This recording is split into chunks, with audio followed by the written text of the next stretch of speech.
यही तो है ना, बस 2-4 रुपए पैसे कमाने के लिए यहाँ आ गए। अब ना ही तो उसके साथ कोई खड़ा है, ना ही कोई बोल रहा है। अब ये तीसरा वाकया है जिसमें एक शख्स ने प्रशासनिक लापरवाही के चलते अपनी जान गंवाई। ये गड्ढा जैसे अभी बंद हुआ था, ये पहले भी बंद हो सकता था, और अगर ये पहले समय रहते बंद हो गया होता तो शायद बिरजू हम सब के बीच में होते। लेकिन अब बिरजू की जान जा चुकी है। अब ये भी बात है, इतना बड़ा हादसा हो गया, एक नेता भी दिल्ली का यहाँ पे नहीं आया, किसी को आना चाहिए था, कोई भी नहीं आया। सब यहाँ पे जो है अभी ये पिछले महीने के एक्शन साहब का राउंड था डीडीए का, तो उसके बाद यहाँ पे सफाई हुई थी। जब जो है सारे मेन होल्स क्लियर कर गए, यहाँ के भी थे, सारे ढक्कन हटाए गए। वो पीछे की तरफ वो बिल्डिंग है ना, सफाई हुई है। हाँ, तो वो सफाई के दौरान वहाँ पर भी एक मेन होल खुला था, तो वहाँ पे भी एक गाय गिरी थी। बोल रहा हूँ पूरे शहर की गटर खुला हुआ, ढक्कन खुला हुआ होगा। अभी जब एक हादसा हुआ तो सबको दिख गया, इससे पहले तो किसी को कुछ दिखता ही नहीं है। बिरजू इसी 38 नंबर की खोली में रहता है, ऐसा लोकल्स का कहना है। और ये खोलियों को ठेकेदारों ने बनवाया है। आप बिरजू को पहचानते हैं? बिरजू हमारे कॉन्ट्रैक्टर के अंदर ही काम कर रहा था। पैसे कमाने के लिए आया था यहाँ। अब घर पे क्या मालूम था कि ऐसा हो जाए। 2-3 दिन से ही काम कर रहे थे वो। आज से 2-3 दिन पहले ही आए? हाँ जी। क्या काम करते थे? वो तो सेटिंग का काम करते थे, कारपेंटर थे। कारपेंटरी का काम। हाँ जी। गलती है ना इन्होंने, इन्होंने ये टैंक बंद नहीं करा। गलती भी तो इन्होंने की है, फिर इसकी में गलती किसकी है? 239 केसेस हैं जो नहीं होने चाहिए थे, जिनमें लोगों की जान बचाई जा सकती थी, लेकिन प्रशासनिक लापरवाही के चलते उन लोगों की जान गई। अंततः सत्य यही है, लाइन है, आप स्वयं अपनी तथा दूसरों की सुरक्षा के लिए जिम्मेदार हैं। ये 10 और 11 फरवरी की दरमियानी रात है और रात के इस वक्त 1 बज रहे हैं जिस वक्त हम ये बातचीत रिकॉर्ड कर रहे हैं। कुछ वक्त पहले तक यहाँ शोरगुल था, यहाँ लोग थे, पुलिस था, प्रशासन था, तमाम महकमे यहाँ पर मौजूद थे, फायर एक्सटिंग्विशर की गाड़ियाँ थीं, और ये जो ढक्कन यहाँ पर नज़र आ रहा है ये यहाँ पर नहीं था। और इस ढक्कन के ना होने की वजह से यहाँ से 2 शख्स गुजर रहे थे। एक शख्स का बैलेंस बिगड़ता है, वो इस गड्ढे में गिर जाता है, और दूसरा शख्स यहाँ से गुजर के चला जाता है। बताया जा रहा है उस डर की वजह से दूसरे शख्स ने ये नहीं जानकारी दी कि उसका साथी इसमें गिर गया है। 24 घंटे बाद यहाँ के लोकल लोगों ने पुलिस को जानकारी दी, और यहाँ पर जिस शख्स की मौत हुई है इसमें गिरने की वजह से, उसका यहाँ पर चप्पल था। चप्पल की निशानदेही को ट्रैक करते हुए इसमें तलाशी शुरू करी गई। 2 घंटे का सर्च ऑपरेशन चला है। उसके बाद इसमें से एक शव बरामद हुआ है जिसकी पहचान बिरजू के नाम पर हुई है। वो कारपेंटरी का काम करते थे, और ये जो इमारत आपको दिख रही है, जो इमारत यहाँ पर बन रही है, इसी इमारत में वो मज़दूर थे। 4 दिन पहले, महज 4 दिन पहले वो बिहार के समस्तीपुर से दिल्ली आए थे। रोज़गार रहगुज़र की जुगाड़ करने के लिए आए थे, अपने घर को बेहतर ज़िंदगी देने के लिए आए थे। लेकिन महज 4 दिन बाद अब उनके घर जो खबर गई है कि वो नहीं रहे हैं। इसे मैं ये समझने की कोशिश कर रहा हूँ, आखिर ये किसकी लापरवाही है? ये उन लोगों की लापरवाही है जिनका यहाँ पर कंस्ट्रक्शन का काम चल रहा है, जिन्हें इन मैनहोलों को ढक देना चाहिए था, क्योंकि यहाँ पर किसी की भी गिरने से मौत हो सकती है। कोई आम व्यक्ति भी यहाँ से गुजरे और उसका बैलेंस बिगड़े, और ये अगर ढक्कन नहीं लगा है तो वो इसमें गिर सकता है, और जो इसमें गिरेगा उसका ज़िंदा बाहर निकल के आ पाना बहुत मुश्किल है।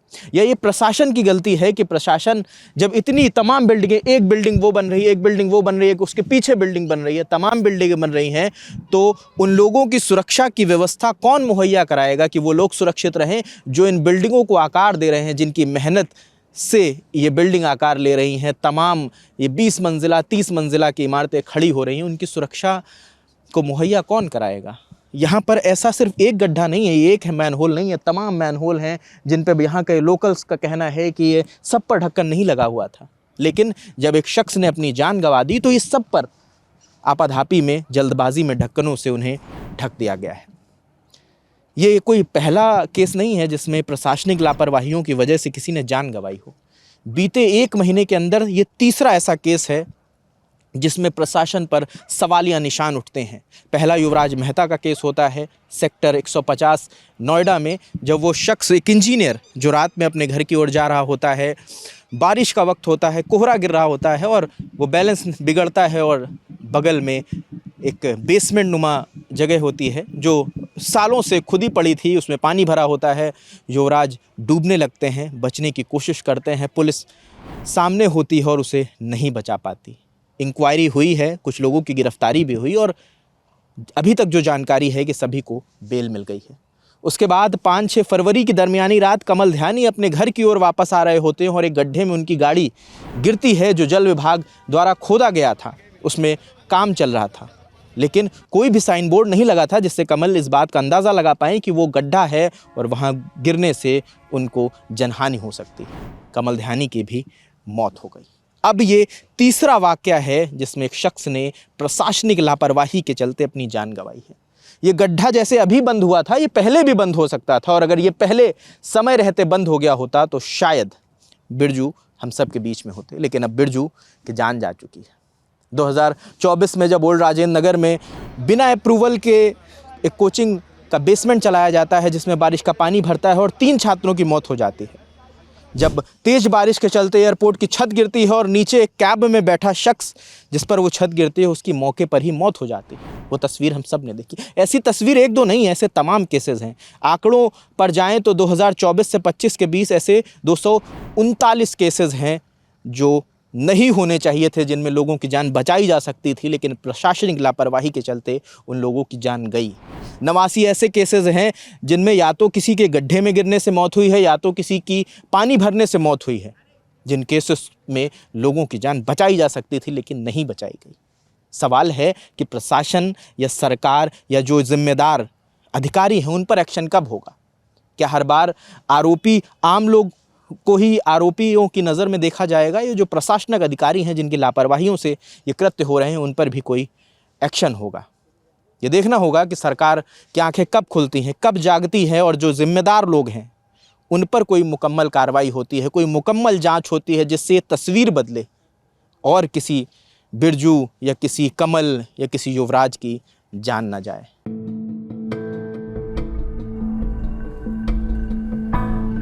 जैसे कि लोगों का कहना है कि ये वो कंस्ट्रक्शन साइट है जहाँ पर बिरजू काम किया करते थे और यहाँ से काम करते थे, और ये टेम्परेरी सेटअप है लोगों के रहने के लिए। ये लोग उत्तर प्रदेश, बिहार से यहाँ पर आए हैं, इन्हें काम करने के लिए लाया गया है।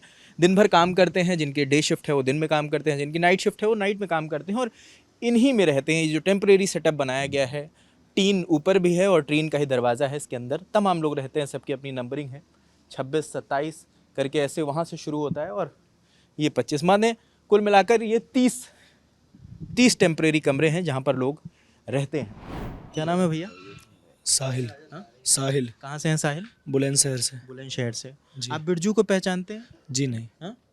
अभी तो आप बता रहे थे कि बिरजू आपसे मिला था। नहीं, कल समथिंग हम 6:30 बजे के करीब ड्यूटी से आ रहे थे ना, तो यहाँ पर 2-3 जने आग पर ताप रहे थे, तो हम दोनों बाथरूम करके आ रहे थे। तो उसी टाइम पे उसने बोला हमको बीड़ी दे दो, तो नशे में था, बिरजू ने नशे में था, झूम रहा था। तो मैंने इससे बोला कि बीड़ी दे दे इसको एक, तो उसने एक और मांगी, फिर इसने एक और दे दिया। फिर थोड़ी देर बाद उसको किसी ने आवाज़ मारी पल्ली तरफ, तो हम इस तरफ आ गए और वो पल्ली तरफ चला गया, हमको इतना ही मालूम है। अच्छा, उस तरफ चला गया होगा। हाँ।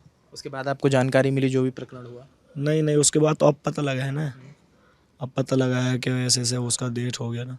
अच्छा, कल मतलब अगर अंदाज़ा लगाएं तकरीबन 5-6 बजे की बात है, कल शाम की है। हाँ, 6 बजे नहीं, 7 बजे से पहले देखा था हमने, 6:30 बजे के बाद में, 7 बजे से पहले। अच्छा। उसे यहीं पर कोने पे 6-7 बजे की बात है। 6-7 बजे की बात है। हाँ। आपसे भी मुलाकात हुई थी? मेरी नहीं, इनकी मुलाकात हुई थी। उसने बीड़ी दी थी। बीड़ी दी वैसे मैंने 2। आपने बीड़ी दी उन्हें? तो वो अकेले थे उस वक्त? आज उस वक्त बैठे वो आगे पे तो 4 आदमी और बैठे वो, 4 और लोग थे। नशे में था वो। नशे में था। कौन सी वाली खोली है भाई उसकी? जी, किस में रहते थे? नहीं, ये तो इतना तो नहीं पता मालूम किस में रहता है। कि वो तो बिहार के हैं ना, हम बुलंदशहर के हैं। जैसे काम करते आए थे, नहीं काम करना है।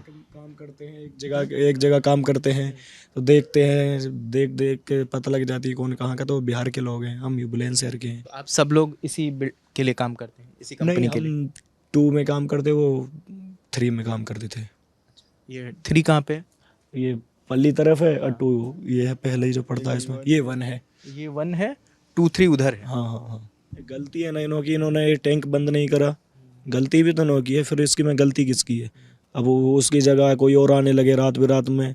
गलती तो बिल्कुल उनकी, अगर वो तो कोई भी गिर सकता था। हम आप अगर गुजर रहे हो अंधेरे में नहीं देख पाए। उधर से लेबर काम करते आती है, 12 बजे भी आती है, डबल ड्यूटी करके आते हैं, नाइट काम करके आते हैं, 9 बजे भी आते हैं। तो अवेर सवेर किसी का ध्यान फ़ोन में हो ना, ध्यान जाए नीचे तो और भी गिर सकता है। सुमसाम रोड पे बाइक चले, किसी को ना आवाज़ मारे, कौन रुक जाएगा? गलतियाँ नहीं आते उसका भरपाई कौन करेगा? उसकी तो जान चली गया तो ये कंपनी देगी या फिर ये लोग देंगे। अच्छा यहाँ 4 सब पैसे कमाने के लिए आया था यहाँ, अब घर पे क्या मालूम था कि ऐसा हो जाएगा। घर वालों को पता भी नहीं है कि जानकारी अभी मिली भी है कि नहीं मिली उन्हें। अब उसकी भरपाई कौन करेगा? उसकी कोई भरपाई नहीं कर सकता उस चीज़ की। यही तो है ना, बस 2-4 रुपए पैसे कमाने के लिए यहाँ आ गए। यूँ देखने गलती इन्हों की है, अब ना ही तो उसके साथ कोई खड़ा है, ना ही कोई बोल रहा है। सब हो गए, जो हुआ हो गया। बिल्कुल सन्नाटा ऐसा पसरा हुआ है यहाँ पर कि जैसे कुछ भी नहीं हुआ। एक शख्स की जान चली गई है, एक परिवार ने अपने घर के चिराग को खो दिया है, लेकिन यहाँ किसी के कान में जू तक नहीं रेंग रही है। बिल्कुल सन्नाटा पसरा हुआ है, सब लोग अपनी बिहार के लोग ये पता नहीं कैसे हैं, सुमसाम सो गए सब। नहीं वो है, नहीं उसका ठेकेदार ही नहीं पता लग रहा, ठेकेदारी कैसा है उसका। अच्छा ये भी जानकारी नहीं मिली कि किस ठेकेदार के अंदर वो काम करता था। ये भी नहीं मालूम है ना अभी कि किस ठेकेदार के अंडर में वो काम कर रहा है क्या नहीं है। बस चला गया, जो हो गया, कोई नहीं सुन रहा है। फेज 2 में आप बता रहे हैं वो काम करता था। नहीं, वो 3 में काम 3 में करते काम हैं। करता था। हाँ, वो कारपेंटर है, हम वेल्डर हैं। वो कारपेंटरी का काम करता था। हाँ, तो पहले मुलाकात होती थी उनसे? कभी बात मुलाकात नहीं हुई, बस कल ही देखा था। बस पी रखी थी ना, कल ही देखा था। यहाँ पर आग पे ताप रहे तो 2-3 आदमी और थे। अब ऐसा क्या पता था कि कल उसका डेट हो जाएगा, आज हमसे बोल रहे हैं। मतलब आखिरी मुलाकात आपसे ही हुई? हाँ, आते टाइम पे बस बीड़ी मांगी थी और कुछ नहीं। हम इधर आ गए। अब अभी ये पता लगा जब यहाँ भीड़ हो रही था, हमारा खाने लेके आता है उधर होटल में ऑर्डर चलता, हम ऑर्डर मंगाते हैं तो वो खाने लेके आए थे यहाँ पर। हम जाके देखा रोड पे खाने लेने गए तो अंकल जी बोल रहे थे ये क्या हुआ पड़ा। मैंने मालूम नहीं था, गाड़ी थी पुलिस की, वो कैंटर वो गटर साफ करने वाले थे। तो उधर गए तो पता लगा कि ऐसे सब बात हो गई। उधर बॉडी देखने के लिए जा रहे थे, पुलिस वाले ने जाने नहीं दिया। अभी ये भी बात है, इतना बड़ा हादसा हो गया, एक नेता भी दिल्ली का यहाँ पे नहीं आया। किसी को आने चाहिए था, कोई भी नहीं आया। सब बस ऐसे ही है, जो इंसान जा रहा जाने दो। लोगों की कीमत महज आंकड़े भर रह गई है। अच्छा बिरजू के कुछ पहचानते थे आप? बिरजू आपके साथ काम हम सर नहीं जानते थे। अच्छा यहाँ पर कल जो घटनाक्रम हुआ है, अभी पुलिस वगैरह आई थी अभी थोड़ी देर पहले? चर्चा तो चल रही थी, लेकिन हम इन चक्करों में पड़ते क्या नहीं। चर्चा चल रही थी, कुछ जानकारी? कोई कह रहा था कि दारू पी के बंदा गिर गया कहीं, इधर वो पानी खींचने वाला वो भी चल रहा था। उधर पुलिस नहीं जाने तो मैं चक्कर में मैं नहीं पड़ता, हम धीरे से अपने चले आए। अच्छा ये जितने लोग रह रहे हैं सब यूपी बिहार के लोग अलग अलग जगह? हाँ, बिहार के ही ज़्यादा हैं, कुछ बिहार के ज़्यादा हैं। तो आपकी कभी बिरजू से मुलाकात नहीं? ना मेरी नहीं। पहचानते थे उन्हें? ना बिल्कुल नहीं। हम तो 4 तारीख को आए, अभी रिटर्निंग वाल में वो वाटर प्रूफ की सीट लगाते हैं। 4 तारीख को आए हैं, वो अपने जाए 9 बजे गए और शाम को 6 बजे चले आए। बस बात खत्म, लंच में आए, खाना खा के फिर चले गए। हम चक्करों में नहीं पड़ते हैं। क्योंकि इन्हीं किसी खोली में बताते हैं कि यहाँ मेरे पड़ोस वाली युग में रहते थे। आप पड़ोस वाले में ही रहते थे? हाँ, इसमें ही बता रहे, ये 38 नंबर ही बता रहे। 38 नंबर में रहते थे? बोल रहा हूँ पूरे शहर की गटर खुला हुआ, ढक्कन खुला हुआ होगा। अभी जब एक हादसा हुआ तो सबको दिख गया, इससे पहले तो किसी को कुछ दिखता ही नहीं है। क्या नाम है भैया? मनीष कुमार नाम है मेरा। क्या करते हैं मनीष? मैं इंजीनियर हूँ, सिविल इंजीनियर है? हाँ जी। तो आपके अंडर में ये लोग सब काम करते होंगे? हाँ, मेरे अंडर में काम करते थे। तो आप तो सिविल इंजीनियर, आप बेहतर समझा सकते हैं इन चीज़ों को। हाँ जी। क्योंकि गड्ढा खुला होना तो सही बात नहीं। सही बात नहीं, बिल्कुल सही बात नहीं है। शख्स उसमें गिर गया, उसकी जान काम चली। जब भी कंप्लीट हुआ, जब भी वो बंद होना चाहिए गड्ढा, उनकी ढक्कन उस पर प्लेटें लग जानी चाहिए, ये सारी चीज़ें हैं उस पर। आप बिरजू को पहचानते थे? बिरजू हमारे कॉन्ट्रैक्टर के अंदर ही काम कर रहा था। आपके अंडर में ही काम कर रहा था? हाँ जी। कितने वक्त से काम कर रहा था वो यहाँ? वो तो 2-3 दिन से ही फिलहाल शायद काम कर रहा था, 2-3 दिन से ही काम कर रहे थे वो। तो बिहार से 2-3 दिन पहले ही आए थे क्या? हाँ जी। हाँ जी। अच्छा महज 3 दिन पहले ही लौट के यहाँ आए? हाँ, 3 दिन पहले ही आए थे वो। घर से अकेले आया और भी लोग थे गाँव देहात के उनके? घर से तो वो अकेले ही आया था शायद, मेरे ख्याल से। अकेले आया था? बातचीत होती थी आप लोगों की? हमारी बातचीत तो नहीं हुई थी, लेकिन काम करता था, मैंने उसको देखा था, बस ये चीज़ें हैं। क्या उम्र रही होगी? उम्र यही 20-25 साल रही होगी, 25 साल। 25 साल रही। हाँ जी। कल मुलाकात हुई थी उनसे आपकी? कल तो नहीं हुई थी। कल मुलाकात नहीं? नहीं, बस मैंने उसको एक दिन देखा था, जिस दिन पहला दिन वो काम पे आया था। क्या काम करते थे यहाँ पे? वो तो सेटिंग का काम करते थे, कारपेंटर थे। कारपेंटरी का काम? हाँ जी। क्या नाइट शिफ्ट भी चलती है? हाँ, नाइट शिफ्ट भी चलती है। उनकी कौन सी शिफ्ट थी? उनकी डे शिफ्ट थी, दिन में काम करते थे? क्या टाइम रहता होगा? 8 बजे से 5 बजे तक। 8 से 5? हाँ जी। बिरजू इसी 38 नंबर की खोली में रहता है, ऐसा लोकल्स का कहना है। और ये खोलियों को ठेकेदारों ने बनवाया है लेबरों के लिए, जो लेबर इनकी इमारतों को बनाने का काम करते हैं, जिसमें अलग अलग काम हैं। बिरजू कारपेंट्री का काम करते थे, कुछ लोग हैं जो ढलाई का काम करते हैं। ऐसे तमाम अलग अलग कामों करने वाले लेबर इन खोलियों में रहते हैं। टीन से बनी है, टीन ही इसकी छत है, टीन ही इसकी दीवार है और टीन ही इसका दरवाज़ा है। तो इसी खोली में बताया जा रहा है कि बिरजू रहते थे और यहीं से कुछ दूरी पर चल के ये कोने पर बताया जा रहा है कि जब कल का घटनाक्रम है 10 फरवरी का, कि वहाँ पर वो आग ताप रहे थे और वहीं पर एक शख्स खड़े थे जिनसे हमारी बात हुई है और उनसे वो बीड़ी मांगते हैं, बीड़ी वो देते हैं। बीड़ी के बाद वो फिर कोई उनको आवाज़ देता है आगे से, वो आगे जाते हैं और जहाँ पर वो मैनहोल का गड्ढा खुला होता है उनका बैलेंस बिगड़ता है और वो उस गड्ढे में गिर जाते हैं और 24 घंटे तक किसी को जानकारी नहीं मिलती है कि उस गड्ढे में बिरजू तड़प रहे हैं। और 24 घंटे के बाद जब पुलिस प्रशासन को उसकी जानकारी मिलती है, वो आते हैं, सर्च ऑपरेशन होता है, 2 घंटे सर्च ऑपरेशन चलता है। उसके बाद बिरजू का शव पुलिस को मिलता है और उसके बाद पुलिस अभी शव को पोस्टमार्टम के लिए ले गई है और जो बिरजू के दोस्त थे जो उनके साथ थे वो भी पुलिस हिरासत में है, उनसे भी पुलिस पूछताछ कर रही है। कंस्ट्रक्शन साइट के इर्द गिर्द ऐसे आपको तमाम बोर्ड नज़र आ जाएंगे जिस पे ऊपर बड़ा बड़ा लिखा होगा साइट सेफ्टी और नीचे कुछ बातें लिखी होंगी कि आपको सेफ्टी हेलमेट लगाना चाहिए, आई प्रोटेक्शन के लिए चश्मा लगाना चाहिए, हाई विजिबिलिटी क्लोथिंग का इस्तेमाल करना चाहिए, प्रोटेक्टिव ग्लव्स होने चाहिए, प्रोटेक्टिव फुटवियर होने चाहिए। हालांकि इसमें कहीं भी ये नहीं बताया गया है कि अगर आपकी कंस्ट्रक्शन साइट के पास कोई मैनहोल खुला हो और उसमें अगर कोई गिर जाए तो उसका बचाव कैसे किया जाए, क्योंकि इससे बचने का कोई रास्ता अभी तक नहीं बना है। अगर बना होता तो शायद बिहार के समस्तीपुर के बिरजू जो महज 4 दिन पहले दिल्ली कमाने आए थे, अपने घर के रह गुज़र के लिए पैसे जुटाने आए थे, वो हमारे बीच होते। इसी के बगल में एक और बोर्ड लिखा है जिसकी पहली लाइन अगर आप पढ़ेंगे तो आपको समझ में आ जाएगा कि अंततः सत्य यही है। लाइन है, आप स्वयं अपनी तथा दूसरों की सुरक्षा के लिए जिम्मेदार हैं। यही अंततः सत्य है कि आप अपनी सुरक्षा के लिए स्वयं जिम्मेदार हैं, कोई आपकी सुरक्षा के लिए नहीं आएगा। क्योंकि 24 घंटे पहले बिरजू मैनहोल में गिरा था और 24 घंटे के बाद प्रशासन को जानकारी मिलती है कि वो मैनहोल के अंदर तड़प रहा है और जब 24 घंटे के बाद तलाश शुरू होती है तो 2 घंटे लगते हैं उसको ढूंढने में और तब तक बिरजू की सांसें थम चुकी होती हैं, उसकी मौत हो चुकी होती है। क्या नाम है? मेरा कुणाल। कहाँ रहते हैं कुणाल? मैं ये रोहिणी सेक्टर 32 में रहता हूँ। रोहिणी सेक्टर 32 में। हाँ जी। ये जो घटनाक्रम हुआ है इसके बारे में आपको जानकारी है? यहाँ पे जो है अभी ये पिछले महीने के एक्शन साहब का राउंड था DDA का, तो उसके बाद यहाँ पे सफाई हुई थी। जब जो है सारे मेन होल्स क्लियर कर गए, यहाँ के भी थे, सारे ढक्कन हटाए गए। वो पीछे की तरफ वो बिल्डिंग है ना, सफाई हुई है। हाँ, तो वो सफाई के दौरान वहाँ पर भी एक मेन होल खुला था। वहाँ पे सुबह सुबह जैसे मैं जा रहा था तो वहाँ पे भी एक गाय गिरी थी, वो भी सुबह सुबह फिर हमने निकलवाई मशीन बुला के सुबह 6 बजे। आपने जानकारी दी प्रशासन को कि मैनहोल खुला था जिसकी वजह से गाय उसमें गिर गई? उस टाइम तो कोई जानकारी क्या नहीं थी, वो तो हमने जो है तुरंत मौके पे मैं था नहीं, क्योंकि उसमें गाय जैसे गिरी थी उसमें कोई व्यक्ति भी गिर सकता था। तो वो हमने उसी टाइम जो है ना बंद करवा दिया था मशीन से ही, मिट्टी गिरवा के बिल्कुल क्लियर। पर उसके तकरीबन अभी पिछले महीने की तो बात है जब ये सारा क्लियर हुआ है और उस बातों को जो है 2 से 3 महीने हो चुके हैं तकरीबन। हाँ, 2 से 3 महीने हो चुके हैं अंदाजे। फिर भी किसी ने संज्ञान नहीं लिया। उसके बाद भी कोई कार्रवाई नहीं है। सारे में लेबर रहती है, प्रत्येक बिल्डिंग में कम से कम 300 से 350 लेबर है एक एक बिल्डिंग में, 4 से 5 बेसमेंट है यहाँ पे।